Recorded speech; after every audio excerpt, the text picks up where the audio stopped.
Ice Hockey UK TV in association with S&P Europe and with the GB Under-18 women's head coach Angela Taylor. Morning of game day 2, Angela, and look back on last night. It was so many good things, but the last couple of minutes must be haunting for you.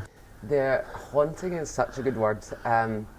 You know, I thought it was a really good game of ice hockey last night. I think both teams played really strong, and you know, we were so even in Turkey. I think it did go down to overtime, and it looked like this game was going to go to overtime, but then obviously they called a penalty with a minute and a half left and it went in. So, but yeah, these things happen. I think, you know, what we've kind of told our girls is you do at this level, you kind of need to score 3 goals a game if you've got any chance of winning. And yeah, we hit, I think, 3 crossbars, but you know, you at this level, you've got to, if you want to guarantee a win, you've got to get 3 goals in. So we are really upset and haunted, as you said, but you know, as a group, we just have to stick together, which we did. We stay as a family, and we move on to the game today. And you say the kind of regrouping, and the good thing last night, as when we came back late after the game, looks like they kind of had their kind of emotions at the rink, and then when they came back, they were still lively, they were still bubbling. That the team kind of moved on and are ready to play today. Yeah, I mean, this team is, like, to be honest, probably more mature than I am.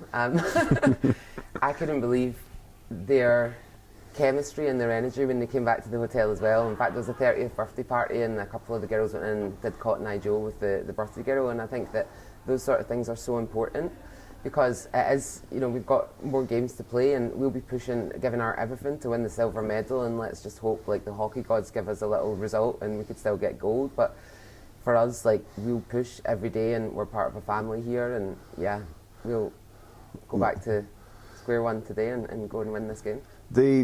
One of the things that kind of impressed yesterday was the speed of the game, the pace of the game, and that was pretty much kind of obviously a big element of your game plan, and kind of more of the same today. We saw Latvia today were very impressive, one line kind of stroke player, but still they're a very quick team as well. Yeah, they are, and I think, you know, I was really, really impressed with our speed, not just like the speed of our skating, but the pace of how we played as a team, as a unit. I thought it was fantastic yesterday. It really hurt us to lose Ruby Newlands on our first shift of the second period, because she is obviously like a little dynamo on the ice. So that kind of brought our speed back a little bit, and it's always hard, especially at any level, but at this level, when one of your little besties gets hurt, I think it really deflates the team a bit. So for sure, for today, we expect to be a faster team, but like you say, Latvia have got a really top quality girl. I think she was their top scorer at the seniors in Yaka. So you know, we'll do our best to shut her down, and we'll respect her game, and I think they've got a few other players who can put the puck in the net, so it's our responsibility to score more goals than them. It sounds pretty obvious, but yeah. That's the key for today. The tournament, obviously we saw all of the teams yesterday. There does appear to be quite a lot of parity. You mentioned that obviously in your time, I don't think you've even had a year yet, and you've already had 3 tournaments. You had a summer world, you had the 4 nations, you've got this one, and these teams, there is a lot of parity between them. There is, and you know, overall, it's nice you ask me a question like that, because it gives me a second to step back and remember how great these tournaments are for the development of women's hockey. You know, I can't imagine 10 years ago that it would ever be at this sort of level where there's so much parity in a group that's this low down. And you know, when I think these girls, like, they were very close to beating Spain and Poland in our 4 nations who are in the group above us, so the parity, you could almost put these 2 groups together. Yeah. But it's great, you know, it doesn't feel great right now, but it is overall, like, really great, and for these girls to come to a tournament and get 5 solid games, and you could lose any one of them. So overall, it's great for the development, but it still feels a bit sore in the tummy today. And just finally, you mentioned your part in it. To this tournament, west coast of Scotland, you're from Paisley, it's just down the road from there. A home world championship, I think you mentioned you played in Hull once, but you haven't played in Scotland, so being part of a tournament in Scotland, how's that experience been for you so far? So far, not great, Craig, because we lost the first game. No, but it has been great, and it's funny, I was saying to the girls last night, when I looked on the maps to see if I could quickly go up and surprise the family. It's the same amount of time it takes me to drive to my home rink in London. It's an hour and 45 minutes. That's how long it takes me to drive to a Streatham game on a Saturday night. So, no, it's been great. And what I've noticed is the staff and anyone who's interacted with the team, they're so positive. You know, some people just honk the horn when we walk by. We feel really, really supported here. So it has been great, but obviously, yeah, I can't believe I lost my first ever game in Scotland. Sunday morning here in Dumfries with GB's Katy Dadd. Katy, looking ahead to kind of game day 2, a lot of good things to come out of day 1, but obviously you need the big result tonight against Latvia. Yeah, so I think from last night we were all upset with the result, but I think today is going to be a good day and we just need to push through it and get through and just keep going. We need to keep with that resilience and just keep our heads up. I think it's going to be a tough game, but I think we'll push through it. Yeah, because we saw Latvia, obviously yesterday, one line or one player in particular kind of stole the show, but they're a quick, skillful team. But we saw a lot of GBs play yesterday.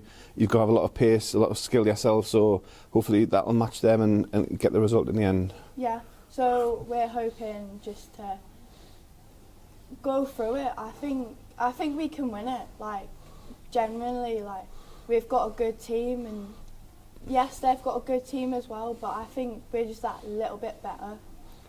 The squad, obviously we've seen them, you've been in Dumfries for a few days, but you've been together a while, a lot of tournaments in a short time. The togetherness in the squad seems to be quite strong. Yeah, so I think we've come through from like young kids to a couple of us like quite old now, and most of us have got another year left, and what Ange's done for us and how many camps we've had and everything, we've just all come together and it's really lovely to see. Yeah, and playing a home tournament, having the friends and family in the stands, and obviously there was a good crowd last night. Hopefully the same again tonight on a Sunday. Having that support, obviously you get support away, but being at home and having more support in the stands must be huge as well. Yeah, definitely. I think with everybody's family here and everybody supporting us, I feel like it's just giving us that extra boost that we can do this. And Ange mentioned the kind of development of women's hockey, particularly for GB over the last couple of years. We saw the seniors winning promotion last year. Obviously that gives you kind of something to aim for and kind of an inspiration to follow. So these GB18s kind of are the future seniors, so you're obviously following that and kind of take the inspiration from what the seniors are doing. Yeah, so with like Ellen and Ellie Patrick, they're both got through to the 4 Nations for women's as well, so yeah, which is a massive step for them. I'm so proud of them for doing that, and it's just that little extra boost for everyone knowing that we can do what we want to do and just keep going.